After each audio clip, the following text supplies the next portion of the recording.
Paul Bates here, Pete. Morning. Aboard Southern Estate here, and we're cruising on Lake Michigan here.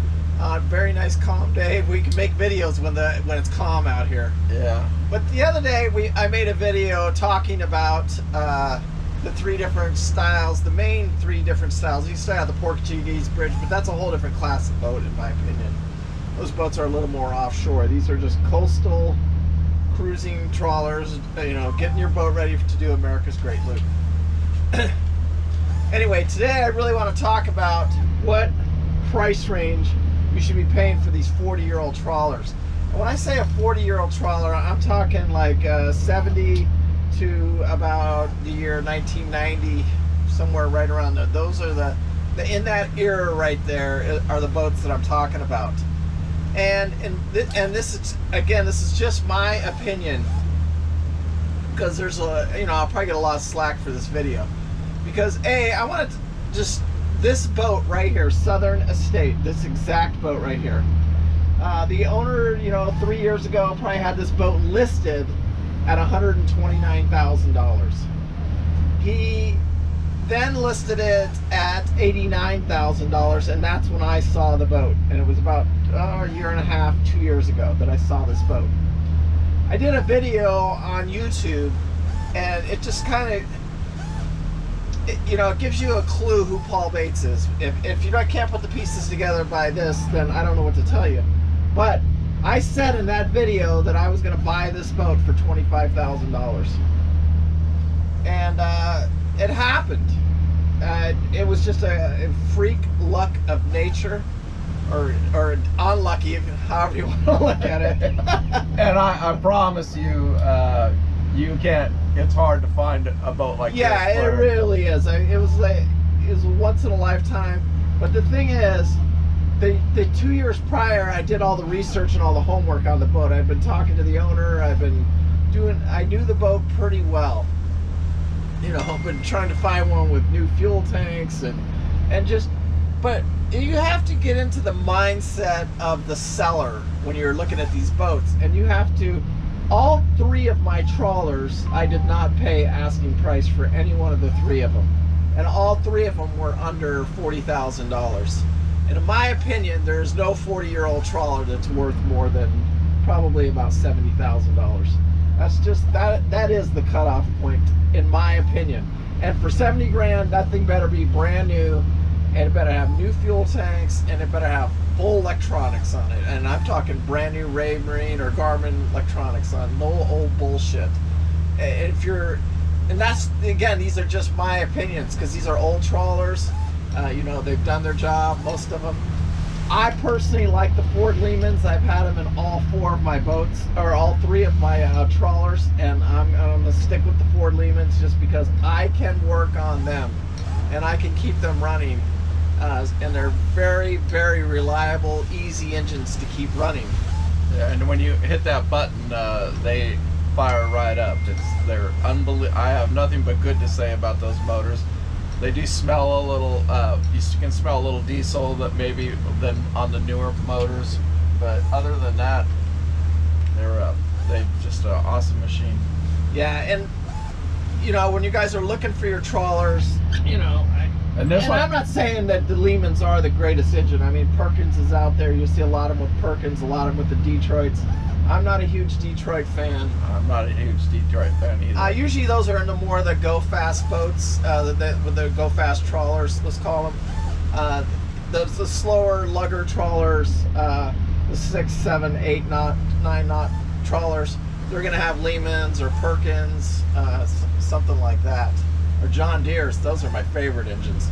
But, and trying to find one of these which repowered to John Deere's, now that's a chore.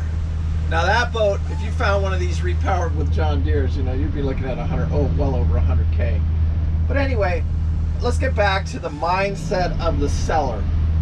So the guy lists the boat, it's for sale, and this boat is costing you, I don't care what any owner says, I don't care how much money they have or how much money they don't have, that boat's costing them money every single month that they own that boat. Yes. There's nobody that can say that, and to me it's use them or lose them. This boat had been on the hard for 2 years. And the mindset of the owner at that point, when he finally broke and sold the boat for $25,000, he forgot about all that money he put in his boat, because he's put, you know, I'm gonna guess that he's put well over $100K in this boat with the purchase of the boat. Oh, easily. Well, way over 100. Yeah, and so for him to sell it for $25,000, you know, that it was, you have to break the mindset of it, you know, because I have other people and they may get their feelings hurt here a little bit, but you know, if you bought a trawler for, and I'll use Loop Princess as an example. I bought Loop Princess for $35,000. I stuck another $35,000 into it. So I was well into the boat, well over. It was probably about $75,000 when I was done and got it loop ready to what I wanted. You know, but I did a lot of nice things to it, like all new air conditioner, everything. But was I going to recoup my money from the sale of Loop Princess? No, but I knew that going in, so I didn't. I already had the mindset, and then everybody could see, you know, this thing's got brand new air conditioners, all brand new batteries, brand new everything on it that could be replaced externally around. The only thing that was original was the engines, the gears, but as far as everything else on it was pretty much replaced. Brand new. So, and I had a fairly new, reliable boat. I mean, I just did. And I like new stuff, but I was not going to recoup my money is the point here. And I ended up selling Loop Princess for $57,000 is exactly what I sold her for. So I lost somewhere right around $20,000, pretty close to that on the deal. And that wasn't that bad of a deal, you know, it really wasn't, you know. Now, this boat right here, you know, I'm already into it for pretty close to $50K now. Easily. Getting it running and getting it up to just even running. We haven't even started putting new furniture or doing anything to the boat yet.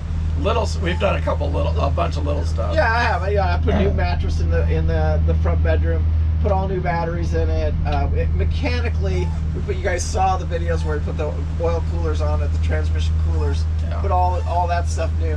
And in my opinion, the first thing you do when you buy one of these, especially if it has the 120 Ford Lehman naturally aspirated engine, is you change out that oil, the fuel filter system right away and get rid of that old fuel filter system and put the spin-on fuel filter system and change your 2 oil and transmission coolers. 1 oil cooler and 1 transmission cooler.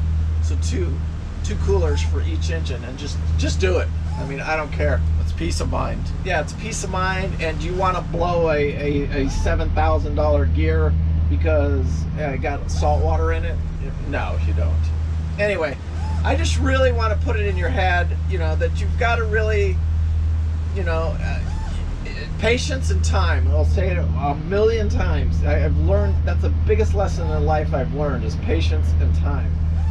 And I probably jumped on Loop Princess too fast. I would almost kind of regret getting involved in that deal, but then I don't. And he was ready to buy too, and he learned a lot of lessons from that. Yeah, and it made it easier to transition into this one because he didn't have to ask any questions or do anything. We just manned up, powered through it. We did in 4 weeks what he did in not in 6 months, because he really did. They just, Loop Princess was a beautiful boat. They did a lot of work to it, but we did a lot of the mechanics on this one and got everything. It got a lot of stuff done in a very short amount of time, just because of his knowledge of switching the boats. Yeah, and you can't replace that knowledge. And then another thing I want to tell you, I mean, me and Pete have owned handyman companies and construction companies throughout our whole life, so it's fairly easy for us to. And then mechanically, I was never a diesel mechanical. I take it back, I was for a few short years. Yeah. But I did go to diesel mechanic UTI, so I do. It's an unfair advantage because I know how to do these stuff. So I don't like working on my engines, but I do it. And you can't find a mechanic right now. That's another. If you can't work on these things, then don't buy one. Yeah, especially a 40-year-old trawler. You know, you want to look for something newer, but you're not. If you're watching this video, you're probably not looking at the $500,000 or $1 million yacht. You're trying to figure out how to do that loop in that $150,000 budget range, $125,000 budget range, doing the loop, that's purchasing your boat and the money to spend on the loop and everything. And based off of what's out there, in my opinion, 90% of the boats, or I'll say 70% of the boats out there won't do what this boat did after sitting for 2 years, and then we just took it off and run with. We did do a lot of work, but still, no, a lot of them most would of it's need, junk. You know, and a couple things you can tell right away when you walk aboard a boat. One of the big things right away, do you smell diesel? Yeah, if you smell diesel, that's almost a red flag to just walk off the boat. Get out. Now, that being said, the Lehmans do have these little canister little filters on the side of them, and those do leak. And if it's the wrong filter, that's one reason. But if that hull is saturated with diesel fuel, you got to stay away from it. You got to know what you're getting into. Yeah. You got to. I mean, I hired a broker on. And a surveyor and everything, so you've got to do it, and you've got to get a good, reliable, you know, even if you're paying $25,000, $20,000. My first trawler I paid 20 grand for, and I'm going to just tell you how I got that trawler real quick, and I'm going to end this video. That particular trawler, Tesoro, was a 34 CHB, and it was in really, really good shape.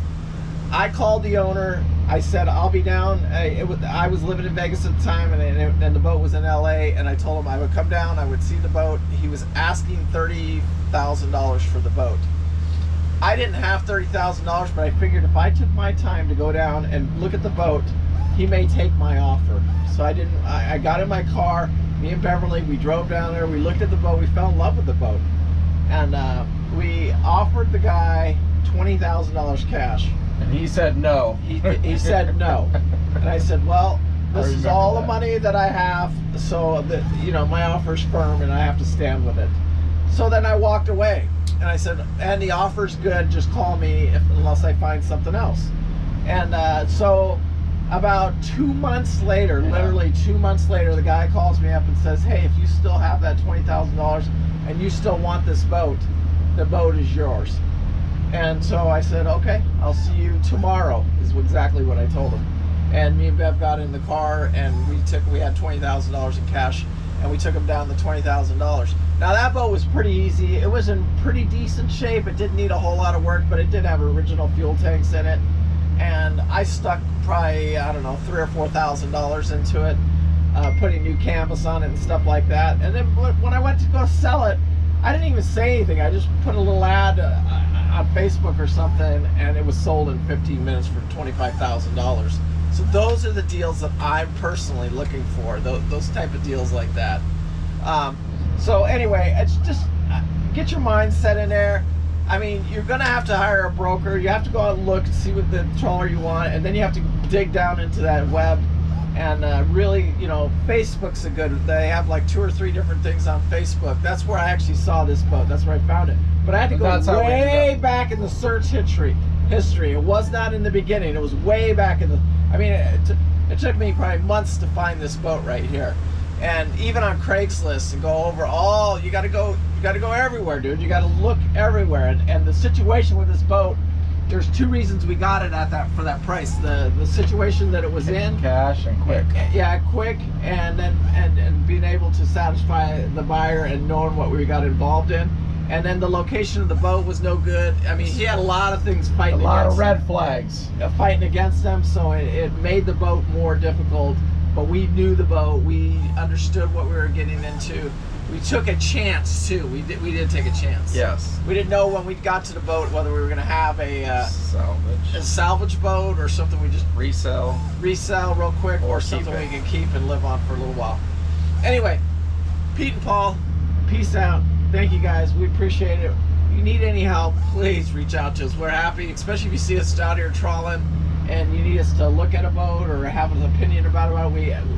We'll give you our opinion, and that's all it is, though, our opinion. And we are professionals. We've been doing this a long time. We've owned quite a few boats, and I would say that our opinion, especially on these 40-year-old trawlers, after owning 3 of them, you can call us expert opinions on that style of boat. Anyway, again, peace out. Thank you. Make sure you hit that like and subscribe button, and we will talk to you later. Bye.